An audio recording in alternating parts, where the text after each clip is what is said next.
in the central bank. We are also talking about a crisis of good governance, of not just democratic governance, but of macroeconomic fiscal management. The egregious example, for example, is the domestic airline. Right. We do not know why it exists, and we cannot explain why there's so much of money that has been sunk into it. Explanations have been forthcoming from government, but without a sound base. Now, could this be one issue that the IMF says, listen, look here, this is not on? No, I don't think so. Because usually IMF will never tell a government to, stop a particular project or to, privatize a particular institution. What the IMF will do is to sort of give explicit support to a government's program. Sure. So now this is where this whole conditionality thing comes in, because a term that we need to keep in mind is called prior action. So IMF also want to let governments, whatever country to say face, they got to, they're not against. Harsh, as you speak, I'm sorry to interrupt you, is it just altruism of the IMF?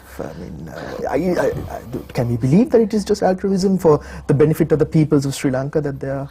I'm playing devil's advocate, but it's a valid question. Yeah, no, the thing is, IMF is in the business of absolutely lending money so that it can make a IMF was just about on the verge of closing down 6 months ago. Yeah. We've talked about refugees from IMF whom, I know, been looking for jobs at the World Bank and so on. And they shut operations in January 7, I think, in Sri Lanka. Yeah, that is partly due to the structural adjustments, right? Because they were not making the kind of money. And I'll give you the reason for that is because of exactly what you said, good economic governance. See, IMF survives and makes money when governments mess up. You see, they get into trouble and then they have to get themselves bailed out, and then here IMF comes and makes money. Now, in a situation where governments figure out what needs to be done, and progresses, the need for IMF becomes less and less, and that is precisely what happened. Now, so you're saying that this was on the radar, and we could have taken measures to avoid the current crisis? Of course, and many countries did. Going back to the point I was trying to make earlier is that while it is true that IMF needs to make money, and the government could have taken measures to deal with the issues that were inevitable. So the point is, the government will say, look, this is my plan, and the IMF will say, okay, we will support your plan.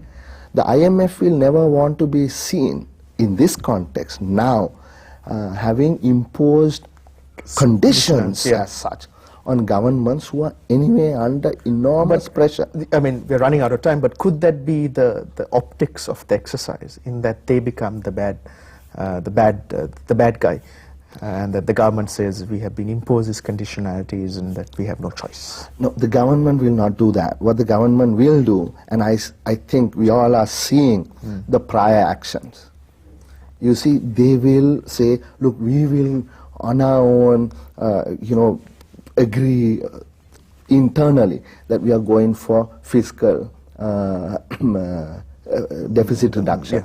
We are on our own going to stop expansion in the public sector. We will on our own agree to stop wage increases.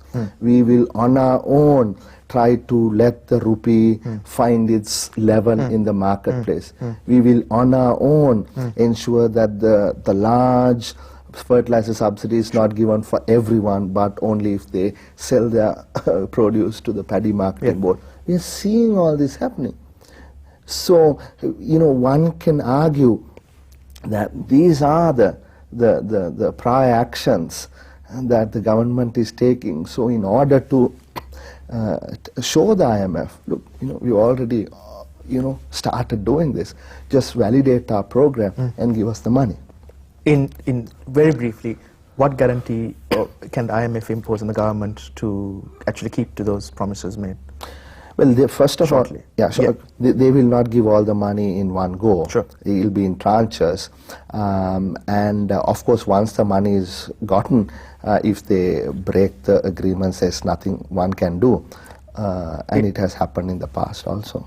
In one word, this is a difficult one, how optimistic are you of Sri Lanka's economic growth and development post-LTTE? It's difficult, Sanjana, to give a one-word answer. It depends on what kind of longer-term policies that we adopt. This is the time for inclusive growth. This is where we got to eliminate race from economic function. Sure. This is where we need to go on with the difficult economic reforms. This is where we need to understand the government doesn't have all the money to do what it wants to do. Bring in the private sector. There's enough money out there to help build the East and the North and integrate this country, but the government cannot do it by itself. Harsha, on that note, thank you very much for joining us, and I wish you also the very best in your own advocacy to get us out of this mess that we are in. Thank you, Sanjana. Enjoyed it. Thanks.